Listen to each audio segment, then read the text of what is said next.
Hi, I'm Will. And I'm Robyn, And we're building on our land. At this stage, all of our design studio selections are really starting to come to life. The painting, flooring, cabinetry, countertops, lighting, landscaping, fixtures, and appliances have all come together to bring our vision into reality.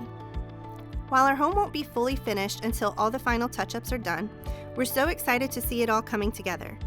Like most people, I'm especially excited about the kitchen and primary bath. The detailed cabinetry, gorgeous countertops, and luxurious tile shower are exactly what I was hoping for. It's the finishing details that truly make the house feel like a home. One surprise for me was the luxury vinyl tile flooring. It turned out smoother than I expected. It was a pleasant surprise. My advice for other buyers at this stage is to remember that even though the home feels nearly complete, there are still some important finishing touches like landscaping and checklists to be done. So be patient.